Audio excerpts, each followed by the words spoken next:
ये कहानी एक छोटे से गांव की है जिसका नाम शांतिपुर है।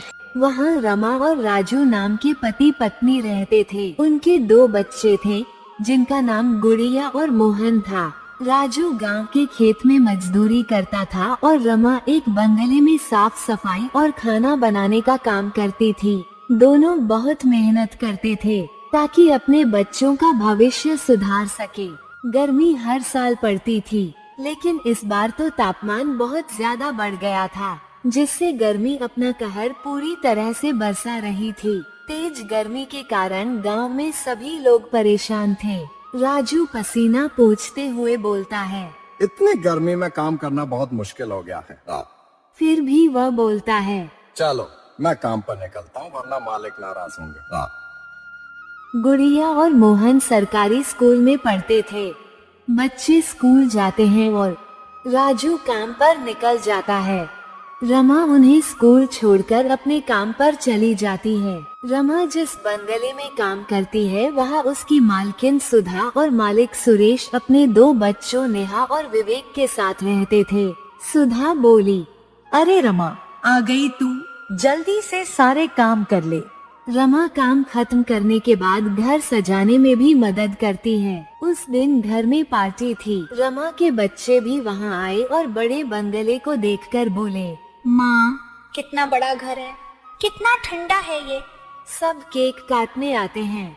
गुड़िया और मोहन इस बड़ी ई की ठंडी हवा का मजा लेते हुए विवेक के कमरे में चले जाते हैं। गुड़िया और मोहन को बेड पर देखकर नेहा गुस्से से चिल्लाती है, ये दोनों मेरे बेड पर क्यों लेटे हैं? सुधा भी कमरे में आ जाती है और गुड़िया और मोहन को डांटती है और रमा से कहती है, अपने बच्चों को ले जा और कल से काम पर मत आना। रमा के पास अब कोई काम नहीं बचा। घर चलाना मुश्किल हो गया। बच्चे भी भूखे हैं, क्या खिलाऊं इनको? तभी राजू बोलता है, सेठ जी ने दावत करवाई थी, वहाँ से थोड़ा खाना बच्चों के लिए लाया हूँ। रमा नई नौकरी की तलाश में जाती है। रास्ते में उसे एक पोस्टर दिखता है जिस पर लिखा होता है, पकोड़े बनाने वाली की जरूरत है। रमा वहाँ जाती है और उसे नौकरी मिल जाती है। रमा को अपनी नई नौकरी से 300 रुपये मिलते हैं, जिसका वो राशन खरीद कर घर आ जाती है। बच्चों को खाना खिलाती है और राजू को नई नौकरी के बारे में बताती है। रमा के पकोड़े सबको बहुत पसंद आते हैं। तभी मालिक रमेश खुश होकर रमा से कहता है, तुम्हारे हाथ में जादू है, ग्राहक बहुत खुश हैं। माँ, रमेश दुकान में एसी लगवाता है और कहता है, अब और ग्राहक आएंगे।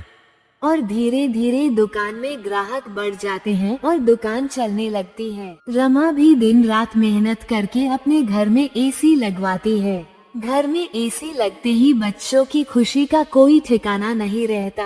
रमा की कमाई धीरे धीरे बढ़ने लगती है, जिससे राजू और रमा दोनों अपनी खुद की दुकान खोल लेते हैं और रमा और राजू अपने दोनों बच्चों के साथ खुशी से अपना जीवन यापन करते हैं।